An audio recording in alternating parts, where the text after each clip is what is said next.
এখন অনেকটা ভালো, মানে ও যে অবস্থাটা কাটিয়ে এসেছে আমরা সবাই জানি, ধরে না আমরা মানে সবাই দেখেছি, এবং সেই খারাপ যা সময়টা যতটা মানে কেটে গেছে তাড়াতাড়ি, সেটাই অনেক। মানে এখন একটু স্টেবল, তার জন্য আমরা শিফট করাতে পেরেছি ওকে, মানে ও তো অনেকটা দূরে ছিল, তো এখন আমরা কলকাতায় শিফট করিয়েছি ওই জন্য হসপিটালে।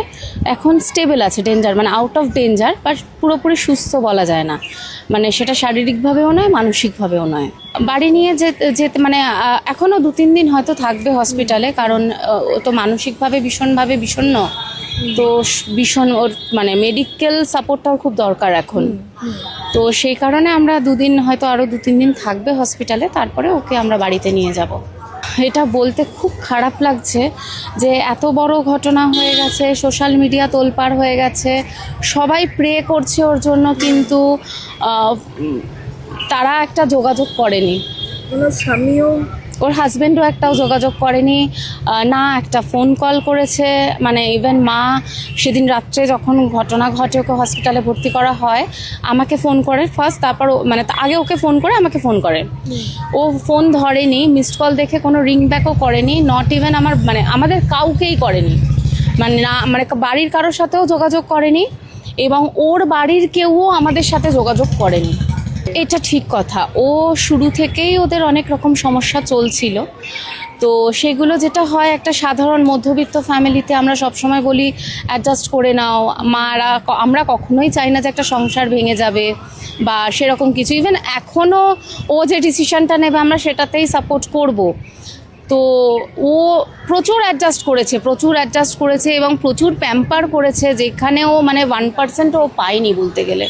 মানে মানুষের যে সাপোর্টটা দরকার, হাজব্যান্ডের সাপোর্টটাও যদি না পাওয়া যায়, মানে যার জন্য আজকে প্রত্যেকে বুঝতে পারছে যে আজকে কেন এই স্টেপটাও নিতে বাধ্য হয়েছে। একদম বিয়ের আগে থেকেই ওরা জানতো যে ও কি প্রফেশনে রয়েছে, এবং সব কিছু জেনে শুনে ওরা দিনের পর দিন ওরা তখন ইভেন্টে গেছে, ওর কেরিয়ার দেখেছে, ওর সময় দেখেছে কতক্ষণ দিতে হয়।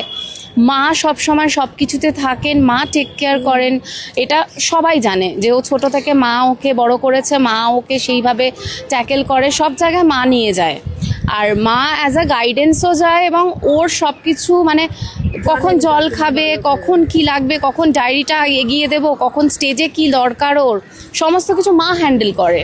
মানে ওর তো কোনো পার্সোনাল ম্যানেজার নেই, মাই ওর পার্সোনাল ম্যানেজার। তো সেই সব কিছু জেনে শুনেই ওরা কিন্তু বিয়ে দিয়েছিল, তখন ওদের কোনো সমস্যা ছিল না, এবং পরবর্তীকালে জানি না কেন মা মানে ওদের মেন সমস্যা হয়ে উঠলো। অ্যাকচুয়ালি বুঝতেই তো পারছো একটা মেয়ের, তো সেই কারণে আমরা চাইনি ব্যাপারটা পুলিশ অবধি যাক। এবার হ্যাঁ, কেস এখনো হয়নি, আমরা একটা কমপ্লেনের জন্য কালকে গেছিলাম, কিন্তু চন্দননগর থানায় আমাদের ভীষণভাবে হ্যারাস করা হলো কালকে, কারণ ওকে তো আমাদের এই মুহূর্তে নিয়ে কোথাও যাওয়া সম্ভব নয়। তো আমরা কালকে একটা কমপ্লেনের জন্য গেছিলাম, জাস্ট একটা কমপ্লেন জারি করতে যে এরকম একটা ব্যাপার হয়েছে, মানে একটা ডকুমেন্ট আর কি।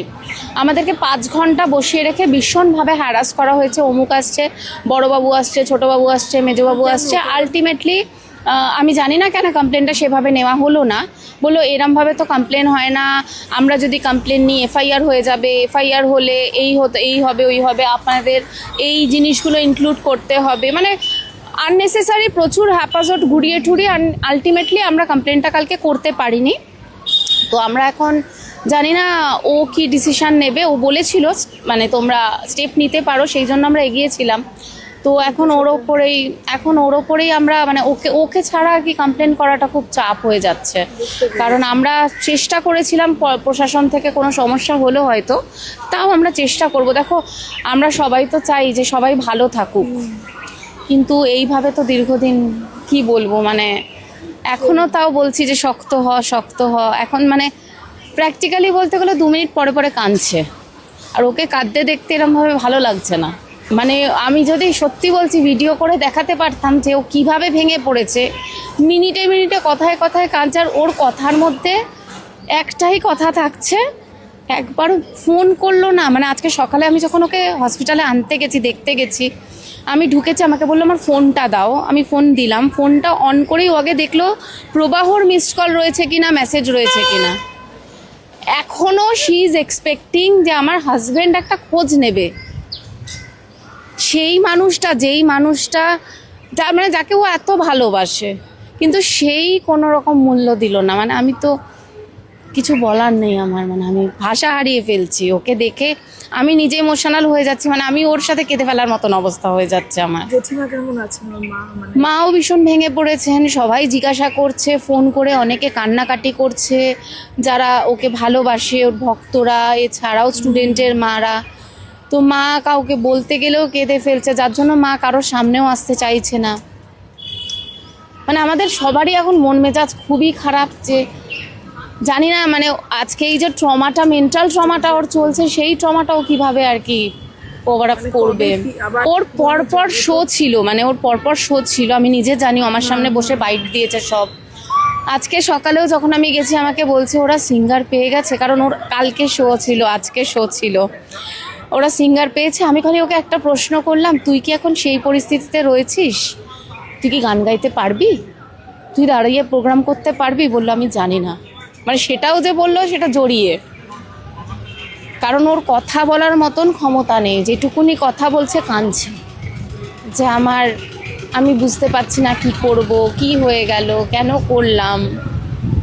শারীরিকভাবে অনেকটা একটু ভালো আছে, যার জন্য ওখান থেকে আমরা মানে কারণ প্রথমে তো ওরা ট্রান্সফার করতেই দেয়নি, ওখানে তো আইসিইউতে ছিল, তো এখানে আমরা জেনারেলেই দিয়েছি।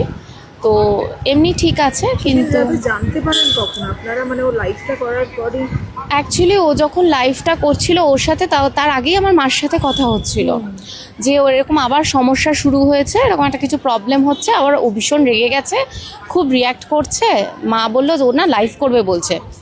তা আমি বললাম যে মা লাইভ করতে বারণ করো, কারণ ব্যাপারটা না তাহলে ফ্ল্যাশ হবে খুব খারাপভাবে, তো ডিরেক্ট ক্লাসে যাওয়ার দরকার নেই।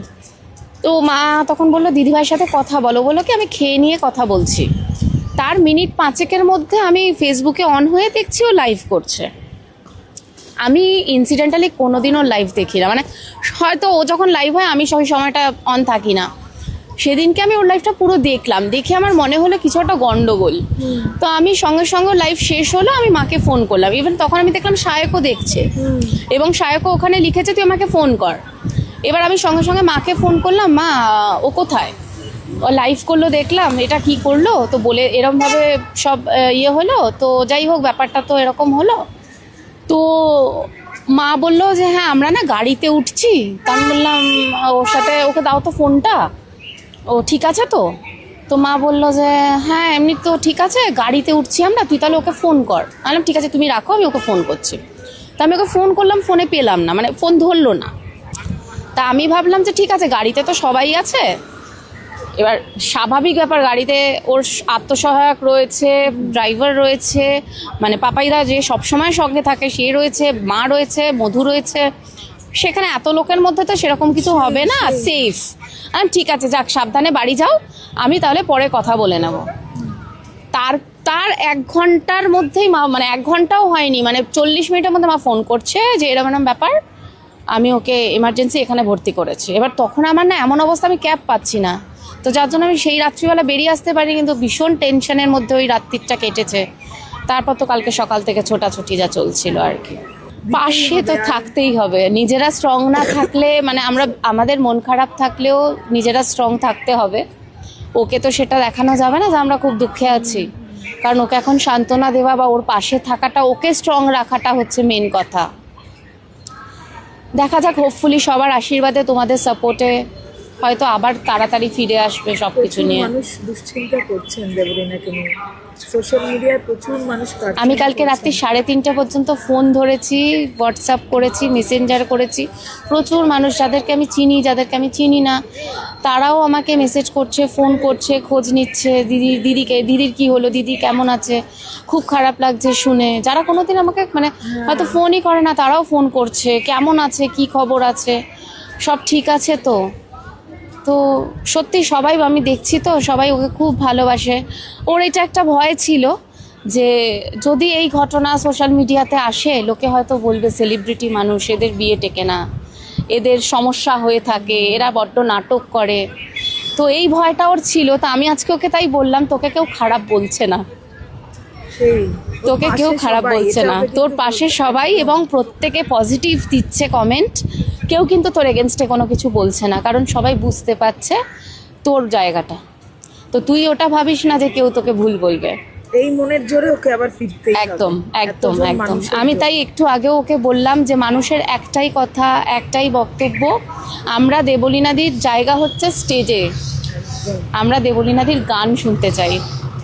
কারণ অনেকেই আমাকে বলে যে দেবলীনা নন্দীর গান হচ্ছে মন খারাপের মেডিসিন। সেইখানে তার মন খারাপ, তো সেই খারাপটাকে তো ঠিক করতেই হবে, লোকের মন ভালো করতে হবে। একদম। তোমরা সাথে থেকো, মানুষ সবাই জানুক যে ও একটু বেটার আছে, সবাই আশীর্বাদ করো, সবাই প্রার্থনা করো যাতে ও খুব তাড়াতাড়ি স্বাভাবিক হওয়ার চেষ্টা করে, আমাদের মাঝখানে ফিরে আসে। হ্যাঁ, স্ট্রাগল তো লাইফে লেগেই থাকবে, লড়াই তো করতে হবে, লড়াই ছাড়া তো বাঁচা যায় না।